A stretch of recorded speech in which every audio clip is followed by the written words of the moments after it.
मेरे लिए कुछ नहीं। ये जो इल्जाम लगाए हैं कुछ छिछोरे लोगों ने, गंदी सोच रखने वाले लोगों ने, मैं उनका मुकाबला करूंगा। मैं झूठ का मुकाबला करूंगा। जब कोई एक दरखास्त लेके पेश होता है पुलिस के सामने गंभीर इल्जाम लगाकर, तो पुलिस की कानूनी ड्यूटी बनती है कि उसकी एफआईआर दर्ज करे। पुलिस ने अपनी ड्यूटी का पालन किया है, एफआईआर दर्ज की है। मैं इसका स्वागत करता हूँ, वेलकम करता हूँ। अब असली काम शुरू होगा, इन्वेस्टिगेशन। उसमें चंद रोज में सच और झूठ का लोगों को पता लग जाएगा। और साथ में जो लोग ये जिन्होंने ये करवाया है, उनको भी ये सोचना होगा कि ये बहुत सीरियस एलिगेशन है। जो एक मरहूम आत्मा को, जो हमारे दिल को ठेस पहुंचाई है, उनके हवाले से जो एलिगेशन लगाए हैं, ये भी एक बहुत सीरियस ऑफेंस है। तो पुलिस देखेगी कि कानून का शिकंजा किस तरफ जाता है। तो दिन बता सकते हैं क्या कुछ हुआ था? मेरा बेटा देखिए एक पेशेंट था, 18 साल की उसकी हिस्ट्री है, रिकॉर्डेड हिस्ट्री है, नॉन हिस्ट्री है, पूरी पंजाब पुलिस को पता है। वो इतना, जो पंजाब में एक बहुत बड़ी बीमारी है ड्रग एडिक्शन की, मेरा बेटा भी उसका शिकार था। उसी में चलते उसकी बहुत लंबी कहानी है, वो रिकॉर्डेड है, ड्रग एडिक्शन सेंटर वगैरह वगैरह वगैरह। उसमें वो लेता था बच्चा, कभी सेंटर के बाहर होता था, कभी अंदर होता था। अब ये ओवरडोज का केस मुझे लगता है, क्योंकि जिस दिन ये 14 को हम लोग दिल्ली जाए हैं, 16 को उसका इंतकाल हुआ है। उसका आम तौर पे पिछले 18 साल में यही रहता था, रात भर जागता था, खाता पीता पीता रहता था। हम सोते थे किचन में, सुबह को अपना 7-8 बजे सो जाता था शक्ल दिखा के। उस दिन सुबह को हमें दिखाई नहीं दी उसकी शक्ल। बाद में मेरे स्टाफ ने बताया कि सुबह 8 बजे उठा था, सिगरेट लेने गया था, जो आमतौर पर उसका काम था। मेरे किचन वाले ने भी बताया कि किचन में आया था सुबह, नमस्ते नमस्ते हुई, कुछ खाना है नहीं खाना। उसके बाद वो कमरे में चला गया। तो शाम को हम लोगों ने बैठ के खाना खाया 8:30 बजे, मैं और मेरी वाइफ, मेरी बेटी मेरी डॉटर लॉ के पास थी, बच्चों के पास। तो उसके बाद कहते अखिल को देखे आज उठा नहीं है, 8:30 बज गए। अब तो इन्होंने जाके दरवाजे खटखटाए, मेरी वाइफ ने और मेरी बेटी ने। उसके कमरे में दरवाजे से कोई रेस्पॉन्स नहीं आई। आमतौर पे वो ऐसा करता था, नहीं बोलता था, जानबूझ के भी नहीं बोलता था। फिर ये बाहर से धमकाते थे कि अगर आप नहीं लोगे पुलिस को बुलाएंगे, डी एडिक्शन भेजेंगे। उस दिन कोई रेस्पॉन्स नहीं आई। फिर पीछे के रास्ते से लॉबी से गए, पीछे का दरवाजा था, वो दरवाजे की चटकनी नहीं लगी थी। तो मेरी बेटी ने देखा जाके, वो तो ही वॉज नो मोर।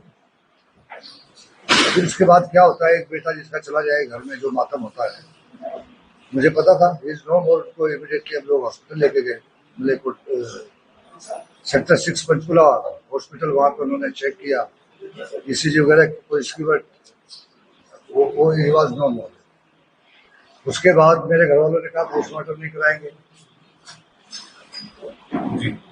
मैंने जिद की कि पोस्टमार्टम मैंने कराना है, पोस्टमार्टम कराना, क्योंकि मुझे पता था उस बच्ची की एक वीडियो निकली, उस हालत में साइकोटिक पेशेंट था। साइकोटिक पेशेंट अगर आप समझते हो, किसी डॉक्टर से पूछना, उसे कोई होश नहीं होता वो क्या बोल रहा है क्या नहीं बोल रहा है। उसे वो चीजें दिखती हैं जो नहीं है, वो सुनती है जो नहीं बोली जा रही, उन चीजों पर यकीन करता है जो नहीं है। ये सब कुछ होता है। इसलिए मुझे पता था उनकी वीडियो ये वायरल हो चुकी थी 27 अगस्त को। मैंने अपने घर वालों को उनकी मर्जी के खिलाफ पोस्टमार्टम कराया, क्योंकि मैं समझता था कि मेरे दुश्मन, जो लोग सियासत में होते हैं, उनके दुश्मन बहुत शरारती होते हैं। इसलिए मैंने पोस्टमार्टम कराया। नहीं तो आज एक मांग उठी थी, साहब पोस्टमार्टम नहीं हुआ, कब्र खोदो। वो मैंने नौबत नहीं आने दी। और जो मेरे बच्चे ने उस वीडियो में कहा है, वो एक साइकोटिक पेशेंट कुछ भी कह सकता है। लेकिन एक वीडियो उसने 8 अक्टूबर को बनाई, यानी कि 40-42 दिन के बाद पहली वीडियो। उसकी बच्चे की दिमागी हालत का अंदाजा आप इस बात से लगाएं, उसको ये नहीं पता कि 40 दिन पहले वीडियो बना के डाली थी। वो कहता है कि पिछले साल मैंने अपने घर वालों के खिलाफ एक वीडियो बनाई। उस बच्चे को ये भी नहीं पता कि पिछले साल नहीं, 40 दिन पहले बनाई थी। फिर वो 3 मिनट में माफी मांगता है, मैंने पता नहीं क्या क्या कहा, मैं उन बातों को दोहराना भी नहीं चाहता। मेरी बहन से अच्छी कोई बहन नहीं है, मुझे दवाइयाँ देती थी, मैं समझता था मुझे जहर दे रही है, वगैरह वगैरह वगैरह। 3 मिनट की वीडियो आप मेरे से ले लो, उसके बाद आपको मुझसे कोई सवाल नहीं पूछना पड़ेगा। क्या लगता है ये राजनीतिक साजिश है? अरे राजनीतिक 100% गंदी गंदी साजिश है। मैं इन छिछोटी हरकतों से नहीं डरता। मैं डरता हूं अगर अपने बेटे की रूह को, अल्लाह मियाँ रूह को बख्शे, मेरा फिक्र मेरा गम वो है। मैं तो 6 दिन से फोन ही नहीं लिया मैंने कोई। मेरे बहुत चाहने वालों के, लोगों के, छोटों के, बाबू के, बड़ों के फोन है, मैंने कोई कॉल नहीं, किसी के भी कॉल नहीं, सीनियर ऑफिसर्स के, सीनियर पॉलिटिशियंस के एक का भी फोन मैंने नहीं सुना आज से पहले। लेकिन आज जब ये हुआ फिर मैं खुल के आ गया। अब मैंने उस गम को दबा लिया है, वो तो गम सारी उम्र रहेगा मेरे साथ, लेकिन अब मैं इन छिछोरे लोगों को मुकाबला करूँ। तो शमशुद्दीन कौन है जिन्होंने एफआईआर किया, क्या संबंध है? शमशुद्दीन वो क्लेम करता है कि मेरा पड़ोसी है।